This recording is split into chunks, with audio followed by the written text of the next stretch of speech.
और आइए बढ़ते हैं आगे, आपको बड़ी खबर बताते हैं। देहरादून से आती बड़ी खबर, जहां पर एक जाने माने स्कूल की बाउंड्री के अंदर मजार होने का मामला सामने आया। मंगलवार की एक खबर, जब मजार का एक वीडियो सामने आया जिसमें साफ दिख रहा है कि एक बाउंड्री के अंदर मजार बनी है। ये स्कूल की बाउंड्री है। मौके पर पता चला है कि चक्राता रोड से लगे हुए स्कूल की इस बाउंड्री के अंदर मजार बनी हुई थी। दोपहर के बाद इस मजार को तोड़ने का काम शुरू किया गया और शाम 5 बजे तक पूरी मजार को तोड़ दिया गया। लेकिन ये आदेश किसने दिया मजार तोड़ने का, ये अब तक साफ नहीं हो पाया है। न्यूज़ 18 मौके पर मजार को तोड़ने का काम देखता है और वहां पर से हमारे सहयोगी दीपांकर भट्ट रिपोर्ट भी भेजते हैं। 2 अलग अलग गेट पर जाकर रिपोर्ट तैयार करते हैं। स्कूल प्रशासन से बात करने की कोशिश करते हैं जो विफल रही, लेकिन स्कूल की तरफ से इसके ऊपर कुछ भी कहा नहीं गया। बातचीत के सवालों के जवाब देते हुए भी बचते नजर आए अधिकारी। सुरक्षा में तैनात गार्ड ने जरूर बताया हमारे सहयोगी को कि दोपहर में एसडीएम देहरादून यहां पहुंची थी, आधे घंटे यहां पर रुकी, डीएम से बात करने की कोशिश की गई। उन्होंने कैमरे पर कुछ भी बोलने से इनकार कर दिया। कई सवाल उठते हैं अब इस खबर के सामने आने के बाद कि स्कूल के अंदर मजार आखिर कैसे बनाई गई, आखिर मजार किसने बनाई और फिर तोड़ी किसने, किसके आदेश पर यह मजार तोड़ी गई। मैं कुछ घंटों के अंदर ही, अगर मजार पुरानी भी है तो उसे तोड़ा क्यों जा रहा है, विवादित प्राइवेट लैंड में सरकारी हस्तक्षेप क्यों और किसके द्वारा कराया गया। अगर सरकारी जमीन है और वक्फ की संपत्ति है तो स्कूल की बाउंड्री के अंदर कैसे आ गई। भर में देहरादून के नाम से पहचान रखने वाला सबसे प्रतिष्ठित स्कूल, और उस स्कूल की बाउंड्री के अंदर मंगलवार को मजार दिखाई दी। जब ये वीडियो वायरल हुआ, सामने ये तस्वीर सोशल मीडिया पर आई, तो आप देखेंगे अब यहां पर इसे हटाने का काम हो रहा है, एंगल्स हटाए जा रहे हैं, बाकी वहां पर जो ईंट का जो स्ट्रक्चर है उसे हटाया जा रहा है। खबरें ये हैं कि ये मजार यहां पर बहुत पुरानी है। जब स्कूल की बाउंड्री बनी तो उसके बाद इसे रिकंस्ट्रक्ट यहां पर किया गया, यानी दोबारा बनाने का प्रयास यहां पर किया गया। लेकिन जब सोशल मीडिया पर तस्वीर वायरल हुई तो अब इसको यहां से हटाया जा रहा है, और जो सामने दिख रहा है, साफ साफ दिख रहा है। खबर यह भी हमारे पास है, जब हमने इस स्कूल के गेट्स में गार्ड से बात की तो उन्होंने बताया कि देहरादून की एसडीएम यहां पर आई थी। देहरादून के एसडीएम है कुमकुम जोशी, उन्हें हमने फोन किया, उन्होंने फोन नहीं उठाया। डीएम देहरादून सविन बंसल, उन्हें फोन किया, उन्होंने फोन नहीं उठाया। खबर यह भी है कि स्कूल का यह प्राइवेट कैंपस है, और प्राइवेट कैंपस में अगर कोई मजार है तो वहां पर एसडीएम को मजार तोड़ने के लिए क्यों पहुंचना पड़ा, पहला सवाल। दूसरा सवाल यह कि कहीं ऐसा तो नहीं कि स्कूल का सरकारी जमीन पर कब्जा हो। खबरें यह भी है सूत्रों के हवाले से कि यह वक्फ बोर्ड की जमीन है, जो बहुत पहले जब स्कूल यहां पर एस्टेब्लिश हुआ होगा उस वक्त पर स्कूल के कब्जे में चली गई। यह दीवार अभी हाल ही में बनी है। इस दीवार को लेकर बहुत सारे सवाल उठे कि इस पर क्यों पैसा खर्च किया गया। अब सवाल यह है कि अगर मजार ठीक थी तो उसे तोड़ा क्यों जा रहा है, और अगर मजार गलत थी तो वो बनी कैसे। अगर ये बहुत पुरानी थी तो इसे पहले क्यों नहीं हटाया गया, और अगर ये नई थी तो इसे बनाने की परमिशन किसने दी, वो भी तब जब पूरे उत्तराखंड में अवैध मजारों के खिलाफ सरकार ने एक अभियान छेड़ा हुआ है कि अवैध मजारों के नाम पर कहीं पर भी जमीनों पर कब्जा नहीं होना चाहिए।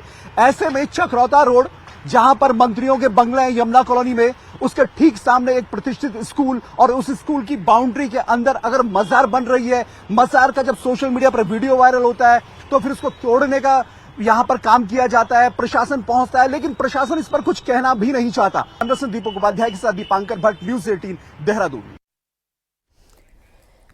बढ़ते हैं आगे, आपको बताते हैं कि शहर के बीचों बीच प्राइवेट स्कूल की बाउंड्री में मजार का यह मामला बहुत गंभीर है। देखिए, हिंदूवादी संगठन से जुड़े हुए स्वामी दर्शन भारती का कहना है कि इसकी जांच होनी चाहिए और कार्रवाई होनी चाहिए। वहीं दावे के साथ वक्फ बोर्ड भी सामने आया है। वक्फ बोर्ड की इस प्रॉपर्टी के केयर टेकर रईस खान का कहना है कि मजार बहुत पुरानी है, जमीन भी वक्फ की है, लेकिन जिला प्रशासन ने शिकायत के बाद भी कोई कार्रवाई नहीं की है और अब वक्फ की जमीन पर कब्जा है। लेकिन आज किसके तोड़ने के आदेश पर यह कार्रवाई की गई है, यह बड़ा सवाल है।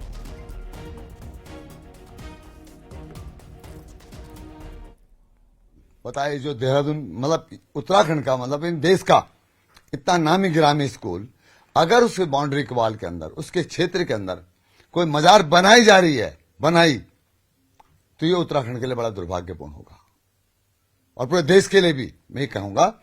और तत्काल इस निर्माणाधीन मजार को सरकार को रोकना चाहिए, जिला प्रशासन को रोकना चाहिए। अगर ऐसा ना हुआ तो हमें स्वयं वहां जाना पड़ेगा। मेरे को काफी पहले से पता है कि इसके अंदर एक मजार भी है।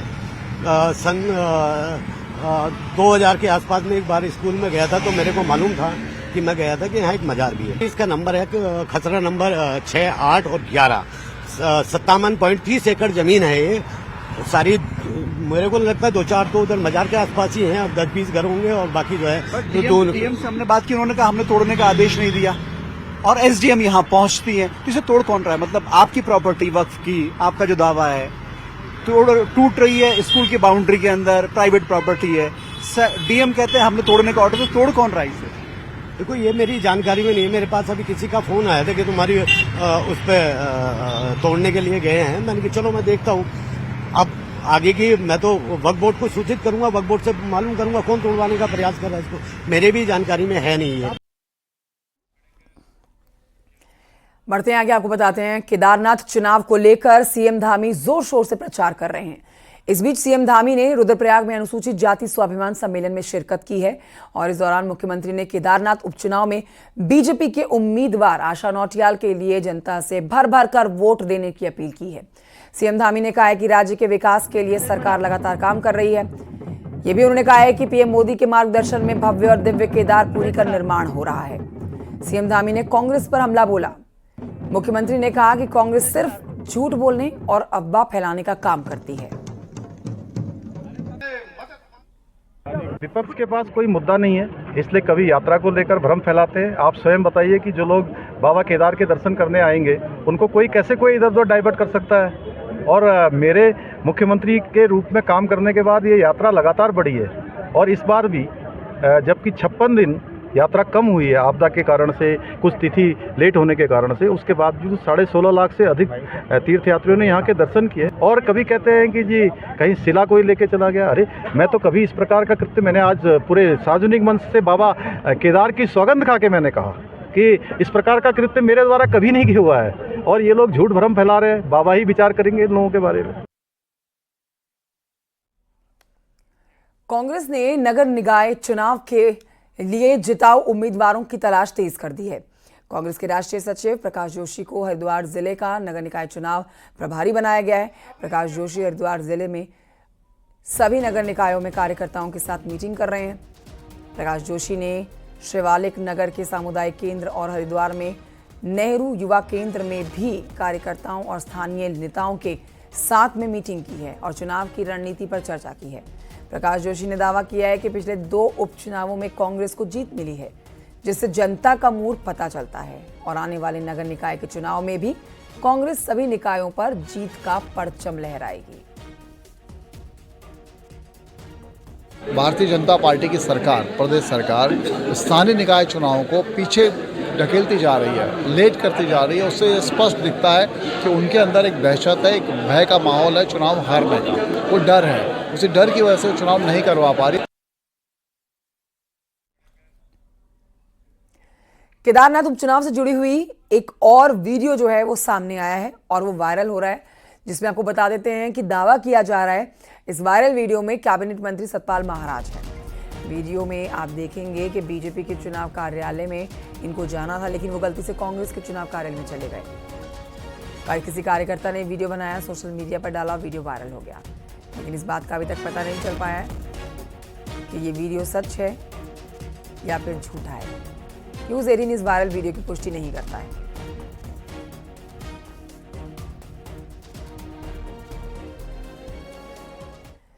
आज से भगवान बद्री विशाल के कपाट बंद होने की प्रक्रिया शुरू हो जाएगी।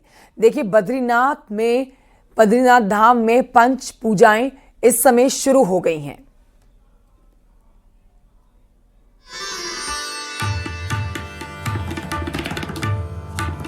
विश्व प्रसिद्ध बद्रीनाथ धाम के कपाट 17 नवंबर रविवार को रात 9:07 पर शीतकाल के लिए बंद कर दिए जाएंगे। वहीं बद्रीनाथ के कपाट बंद होने की प्रक्रिया आज से शुरू हो गई है, जिसकी शुरुआत पंच पूजाओं से होगी। सबसे पहले गणेश जी की पूजा की जाएगी और शाम को भगवान गणेश के मंदिर के कपाट बंद होंगे। वहीं 14 नवंबर को आदि केदारेश्वर मंदिर और शंकराचार्य मंदिर के कपाट बंद होंगे। उसके बाद शुक्रवार 15 नवंबर को खड़ग पुस्तक पूजन और वेद ऋचाओं का वाचन बंद हो जाएगा, जबकि 16 नवंबर को मां लक्ष्मी जी को कढ़ाई भोग चढ़ाया जाएगा। 17 नवंबर को भगवान बद्री विशाल के कपाट बंद कर दिए जाएंगे। मान्यता है कि शीतकाल में 6 महीने देवता बद्री विशाल की पूजा अर्चना बद्री धाम में करते हैं। 17 तारीख नवंबर को प्रातः लगभग 4:30 बजे से भगवान का जो अभिषेक आदि पूजन है वो संपन्न किया जाएगा। तदनंतर और भगवान को पुष्प श्रृंगार से अलंकृत किया जाएगा और 17 तारीख को भगवान को किसी भी प्रकार के आभूषण से अलंकृत न करके पुष्प श्रृंगार भगवान का किया जाता है। लक्ष्मी का मुहूर्तानुसार और मंदिर गर्भगृह में प्रवेश होगा और तदनंतर भगवान की शयन आरती होने के पश्चात सारे देवता जो उद्धव जी हैं, कुबेर जी हैं, गरुड़ जी हैं और यहाँ से और गर्भगृह से प्रस्थान स्थित हो जाएंगे और तदनंतर भगवान के श्री कपाट देव पूजा के लिए और 9:07 पर और विधिवत मिथुन नगर में और उत्तम वर्गोत्तम नवांशक में 17 नवंबर को बद्री विशाल के कपाट बंद होने के बाद 20 नवंबर को मधेश्वर मंदिर के कपाट शीतकाल के लिए बंद होंगे। वहीं बद्रीनाथ धाम में श्रद्धालुओं के पहुंचने का सिलसिला जारी है। अभी तक करीब 14 लाख श्रद्धालु भगवान बद्री नारायण के दर्शन पूजन कर चुके हैं। बद्रीनाथ धाम के कपाट बंद होते ही 2024 की चारों धाम की यात्रा संपन्न हो जाएगी और उसके बाद शीतकालीन यात्रा शुरू की जाएगी। चमोली से न्यूज़ 18 के लिए नितिन सेमवाल की रिपोर्ट।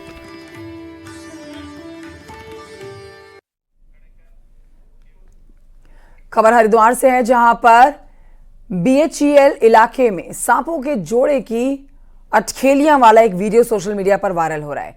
सांपों का ये जोड़ा रसल वाइपर प्रजाति का है। वीडियो भेल के टेनिस कोर्ट का बताया जा रहा है। शाम के वक्त खिलाड़ी जब यहां पर खेलने के लिए पहुंचे, वो टेनिस कोर्ट के पास बड़े आकार के 2 रसल वाइपर सांप आपस में अटखेलियां करते हुए जब देखते हैं तो डर जाते हैं। इस दौरान वहां पर मौजूद किसी शख्स ने ये वीडियो बनाया अपने मोबाइल में और ये वीडियो डाला गया सोशल मीडिया पर। ये वीडियो वायरल भी हो गया। सांपों की अटखेलियां का ये वीडियो वायरल है, ऐसा बहुत ही कम देखने को मिलता है और ये सिलसिला देखिए काफ़ी देर तक चलता रहा, जो प्रत्यक्षदर्शी बता रहे हैं। आपको यहाँ जानकारी दें कि रसल वाइपर जहरीली प्रजाति का सांप होता है। इसके काटने से इंसान की मौत हो जाती है।